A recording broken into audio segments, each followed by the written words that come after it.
June 4, 1944, 9:30 p.m. Portsmouth, England. General Dwight D. Eisenhower stared out the window. The English Channel was raging. The meteorologist delivered his report. There's a possibility of temporary weather improvement early on the 6th, but it's not certain. Eisenhower said nothing. His hands trembled slightly. June 5, 1944, 4:15 a.m. The long night was about to end. What was he thinking in that moment? According to records, Eisenhower had already made his decision. But he knew the weight of it. Approximately 156,000 men. Approximately 5,000 ships. Approximately 11,000 aircraft. Everything rested on this man's word. 4:15 a.m. Eisenhower made his choice. Records and memoirs show he ordered the operation to proceed. The wording varies across sources, but the resolve was clear. In that moment, time stood still. His staff held their breath. And then, the greatest operation in history began to move. June 6, 1944, 12:15 a.m. Over Normandy. The U.S. alone dropped approximately 13,000 men. Including British forces, over 20,000 airborne troops jumped into the darkness. Inside the aircraft, silence. Only the engines roared. The soldiers' faces were tense. Many weren't even 20 years old. But everything didn't go according to plan. High winds. Anti-aircraft fire. Chaos. The airborne troops scattered. Some soldiers landed miles from their designated zones. An aide's diary records this. In the darkness, we had no idea who was where. But they didn't give up. In the darkness, they used cricket sounds to find each other. They formed small units and moved toward their objectives. They were probably terrified. But not one abandoned his mission. The scattered drop made unit assembly difficult, but improvised teams created disruption across multiple points, complicating the German response. 5:30 a.m. Off the coast of Normandy. Approximately 5,000 ships deployed across multiple sectors. The greatest armada in history. Warships stretched to the horizon. Soldiers waited in landing craft. The waves were high, and many were seasick. 5:50 a.m. Naval bombardment began. Battleship guns erupted. Cruisers and destroyers opened fire in unison. The Normandy coast was engulfed in flames. Around dawn, landing craft headed for the beaches, timed to each sector's H-hour. The soldiers were silent. Spray lashed their faces. For many, this was their first combat. They didn't know what awaited them. 6:30 a.m. Omaha Beach. The moment the ramp dropped, hell began. German machine guns opened fire in unison. Soldiers ran through the water. Many never reached the sand. They couldn't move. From the cliffs above, machine guns kept firing. Step out from cover and death awaited. One soldier was shaking. He was only 19.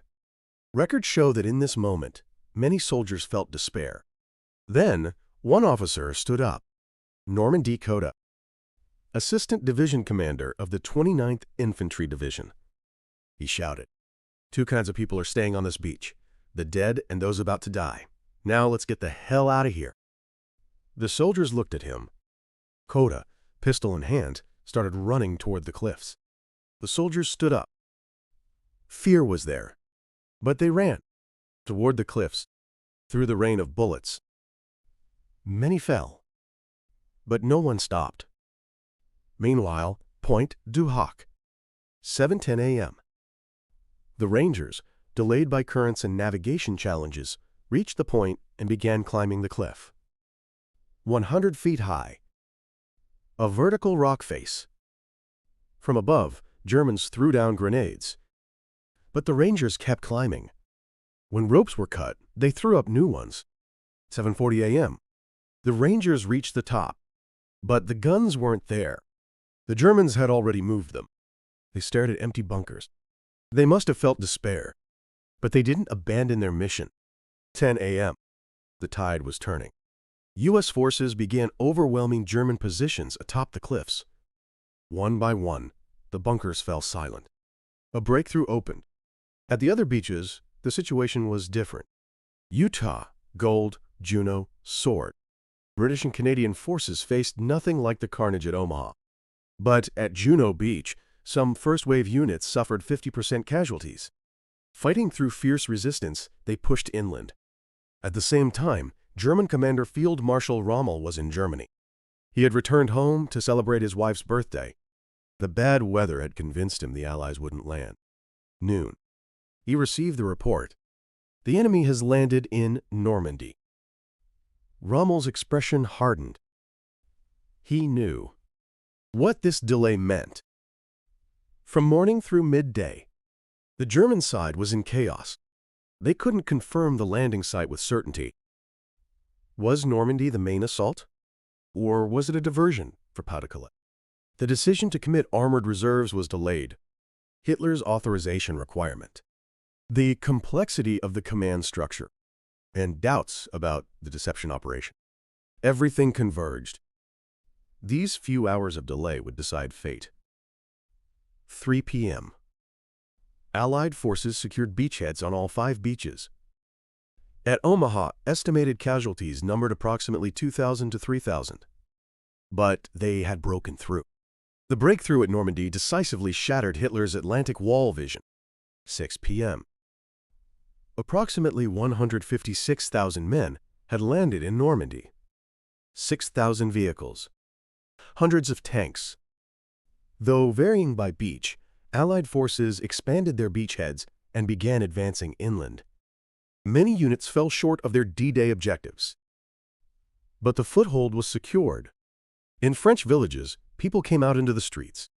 They celebrated their first liberation in 4 years. 11 p.m. Eisenhower received the report. The beachhead is secure.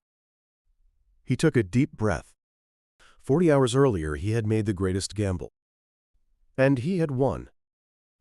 June 6, 1944. D-Day. Allied casualties that day are estimated at approximately 10,000, including killed, wounded, and missing. Recent detailed research has confirmed that 414 Allied soldiers lost their lives in that single day. At Omaha Beach, estimated casualties numbered approximately 2,000 to 3,000. But they succeeded. The breakthrough at Normandy decisively shattered Hitler's Atlantic Wall vision. The path to European liberation was opened. 11 months later, May 1945. The surrender document was signed on May 7th and took effect on the 8th. Germany surrendered. It all began on that day, June 6th, 1944. The first hours from dawn changed the fate of Europe. So what can we learn from D-Day? First, the weight of leadership. Eisenhower decided the fate of approximately 150,000 men alone. The weather was bad, and success was not guaranteed. But he made the decision. Next, the power of improvisation. The plan wasn't perfect. The airborne troops were scattered. Hell awaited at Omaha. But the soldiers didn't give up. They made decisions on the spot and took action. And individual courage makes history. Coda's words made the soldiers stand up. The Rangers climb open the breakthrough. The advance of nameless soldiers liberated Europe. Now I want to ask you, history only tells us the outcome, but those who lived it didn't know how it would end. If you were in Eisenhower's position, what would you have decided? Bad weather, the possibility of failure, 150,000 lives at stake. If you were a soldier at Omaha Beach, could you have stood up? Fear, the possibility of death, an unknown future. Share your thoughts in the comments. Thank you sincerely for staying with me until the end. D-Day was a story of decision and courage. One commander's decision, countless soldiers' courage. They changed history. This channel continues to explore these turning points in human history. If this story touched your heart, please subscribe and like. Share your thoughts in the comments. Until next time.